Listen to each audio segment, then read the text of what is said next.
To His Holiness the High Priest. This seal must be exclusively opened in his presence and with his direct approval. Praise thy Lord.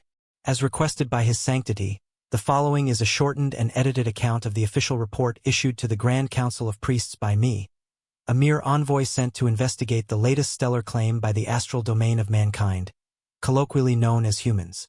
I humbly thought it appropriate to provide additional context regarding the reason for my dispatch. As His Holiness will surely know, when an empire lays claim to something, be it a single celestial body or a specific space sector, said claim needs to be approved by the galactic community before being officially recognized.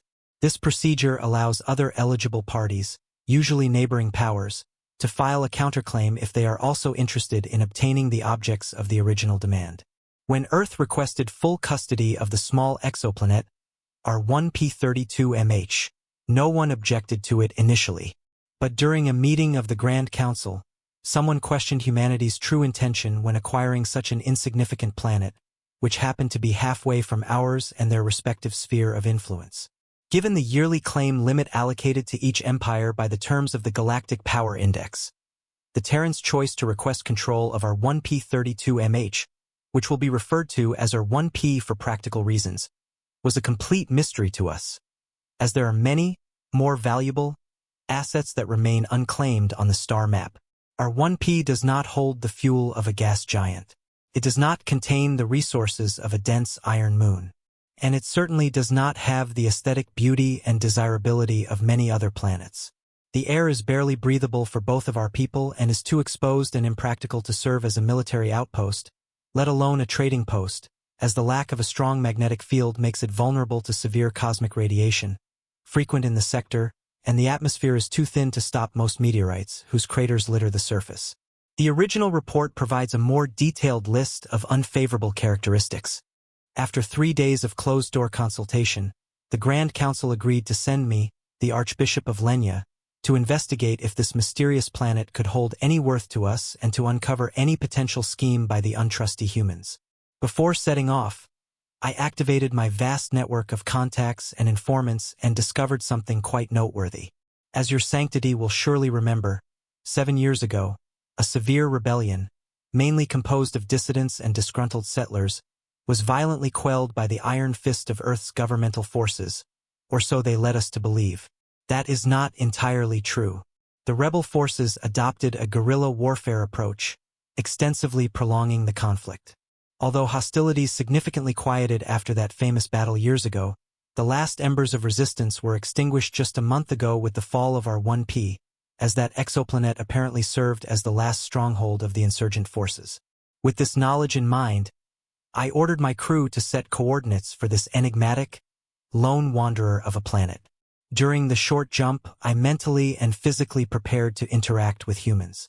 As soon as we exited hyperspace, just outside of the planet's pull, we had to immediately throw our gravitational anchors to halt our momentum, as all around us, a seemingly unending number of wrecks were floating lifelessly in the cold void.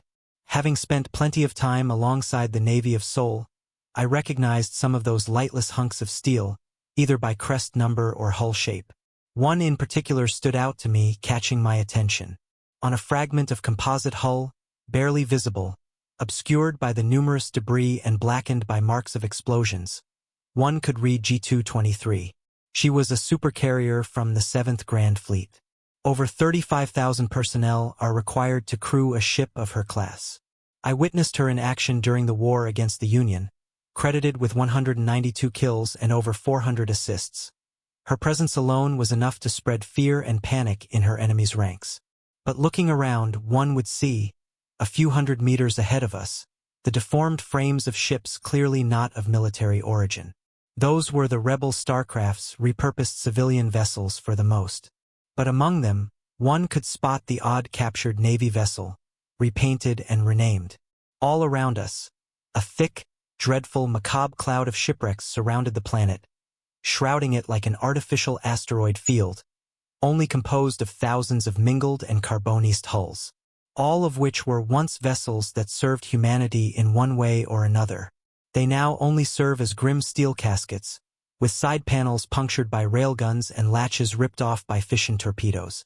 Hundreds, thousands, Hundreds of thousands of crafts of all shapes and sizes were left slowly drifting, powerless and aimlessly orbiting this forsaken corner of the universe, to be swept from bow to stern by cold solar winds and heavy gravitational waves.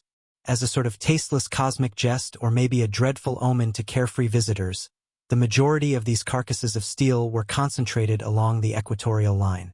Shortly after our arrival, the light from the distant parent yet uncaring star shone through the empty void of space, reflecting on the metallic surfaces of the starship's remains, creating a beautiful yet twisted game of lights. From afar, one would think that this planet of death was crowned not by an ordinary ring of natural origins but by a holy halo whose brightness was a sum of some of the darkest entities imaginable. The reverberating voice of space traffic control shouting through the speakers shook me from my deep thoughts. After moving to the instructed coordinates, 2 tugboats towed us through a safe corridor towards the exoplanet. As my ship remained in the upper atmosphere, I boarded a shuttle and headed for the surface, where a human official was waiting for me. During the short flight, looking out the small window of my craft, I witnessed the full extent and magnitude of the scars left by human warfare on this celestial body. The fighting was so ferocious that topographic maps must have been redrawn constantly, as mountain ranges were flattened and new crevasses appeared after the dust settled where intricate layers of trenches once stood. As we flew past the boundary between 2 continental plates, I observed that, in certain places, even the bedrock had been turned inside out. The violent shaking and rearrangement of the tectonic plates had caused a significant height difference of up to hundreds of meters between the two. For example, one settlement or a military outpost was situated in the middle of the crack and, as a result, was split in two. As my shuttle touched down on the last remaining stronghold of the planet, the situation surrounding me appeared bleak. Besides most buildings being turned to dust and rubble, the atmosphere had a spectral quality that I find hard to describe. Constantly shrouded by an eerie and unsettling fog, the command center was perched on top of what I can only describe as a marshy swamp under the perennial hammering of heavy rains. There, far away from the distant stars' light and God's blissful touch, nowhere did I find the pride, might, and arrogance that I have always associated with humans. As I looked around, I saw soldiers slowly and hesitantly trudging forward, staggering and seemingly stumbling with every step. Their eyes were empty and fixed in a forward gaze as if searching for something in the distance. However, they couldn't seem to find anything to focus on, and the blankness in their gaze remained a disquieting constant.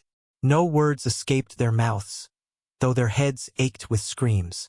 Thousand-yard stare is how humans call this condition in common jargon. They use it to roughly describe the condition of some people who have seen and lived through, and I quote, too much. It was troublesome, but, at last, after a good half an hour of wandering around broken tents and smoldering barracks, I managed to find my human counterpart, the general. When I reached him, he was exposed to the rain, sitting on the edge of a pillbox littered with the marks of hundreds of rounds. He was silently staring at the foggy horizon, using a sandbag as a pillow. "Good evening, sir. I'm the Archbishop of Lenya," I said lowly in a respectful voice. As he turned around, I saw his exhausted expression, one that mirrored the void of everyone around me.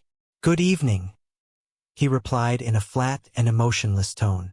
The general was a shattered man who seemed no different than the deceased except for the fact that he still had a beating heart, but even that was up for debate. I felt sorry for him, as well as for his soldiers and the entire situation. However, I had a task assigned by the council which I was obligated to fulfill. Almost scared to ask, I announced the reason for my visit.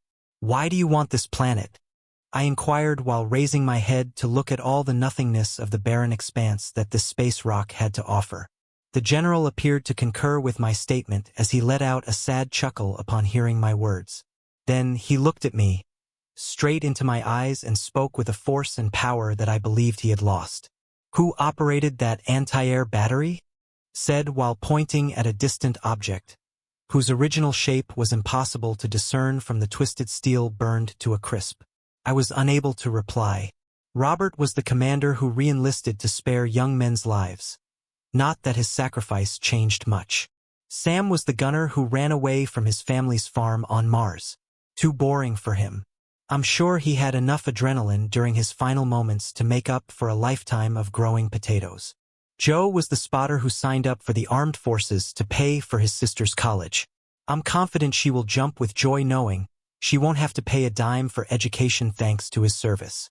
Mark was the loader, barely 20 years old, who enlisted to impress his family and friends.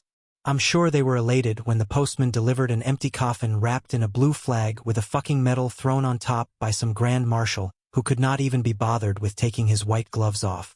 I kept silent, but the general's voice grew louder. Who was she? Turned into red mist by a 152mm artillery shell as she was running to administer aid to a comrade? Said as he pointed to a specific crater next to a pillbox. Who was he? Killed during a rare moment of rest by a kamikaze drone. Vigorously exclaimed as he pointed a black halo a few meters away. And who was he, whose last vision before death must have been hypothermia and blood loss? Laughing beside him, betting with a pair of dices over who would have the pleasure of taking him first? Furiously shouted as he pointed to the unnamed field, off in the distance, obscured and concealed by the grim haze. Akin to a dam needing to open its gates after a flood, the man would have released a stream of tears without a doubt. If only he had any left. 28. Archbishop. 28 million men and women died on this damn rock. Counting both sides, 28 million humans died, and 4 million more are reported as missing. Missing where exactly? Here? Maybe there? This glorified asteroid is too small to get lost on. And where would they even go? No flora or fauna. Not one civilian settlement or mining rig is left standing. And I can assure you no one will come by to rebuild them.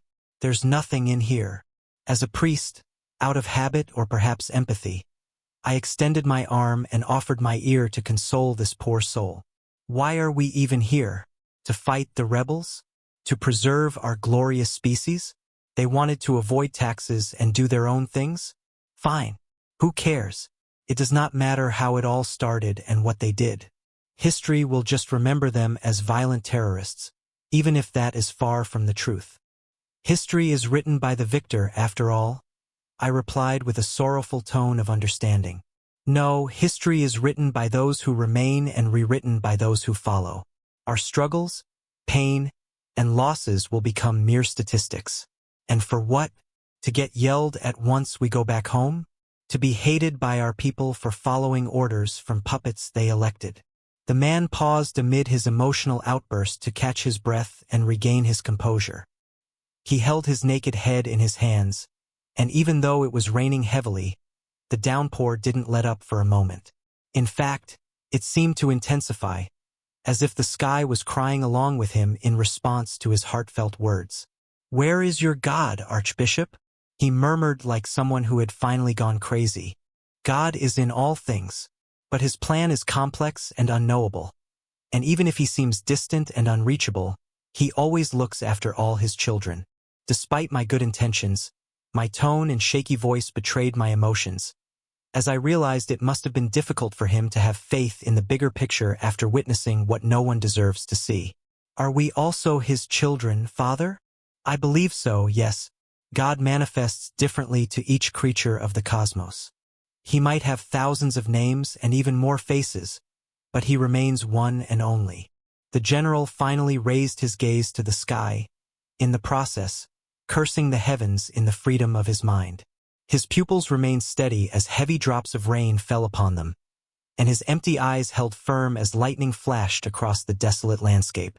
Either we are his worst children, or he turned a blind eye to this corner of the universe, maybe both. Uttered with a resigned sigh, I wanted to intervene and correct his twisted thought process, but I realized that, at that moment, no words would have changed his disappointed, desperate opinions. I understand how you feel, and although I am not in a position to judge you or your people, I would like to offer our assistance. It would be an honor for us to help you provide a proper burial to all the lost souls of this conflict. If you wish, we would also be happy to assist you in returning the bodies of the warriors to their rightful place. Not even the torrential downpour could conceal the sad smile that flickered across the man's face. Without averting his gaze from the dreary clouds above, he replied with resolve. There are no hidden motives or strange plans behind our request for this exoplanet. Everything here is as you see. Nothing to mine, nothing to harvest, nothing to boast about. I was about to ask for the real reason, but the general seemed to be able to read my mind. You want to know why we want our one piece so badly? It's quite simple, really. Even in the darkest and most dire situations, we must not forget what makes us human. We need to hold onto our values and principles. The Iliad illustrates this point perfectly. Despite being sworn enemies, Achilles allowed Priam to bury his son, which finally brought him peace after days and nights of unending suffering and grief after the loss of his dear friend. I was confused by his reference, which seemed rooted in ancient myths and legends, but I knew better than to interrupt. In death, all of us are equal regardless of how or why we fought. It is our utmost duty to pay tribute to those who sacrificed their lives in defense of their beliefs. We understand that it is not possible to find and bury all the bodies where they rightfully belong. However, for those who remain undiscovered, it is vital that we offer them eternal peace. While we certainly appreciate it, there is no need for you to help. Once our claim is recognized by the galactic community, all the fallen will sleep easy, knowing they are not forgotten, as they will forever rest on human soil.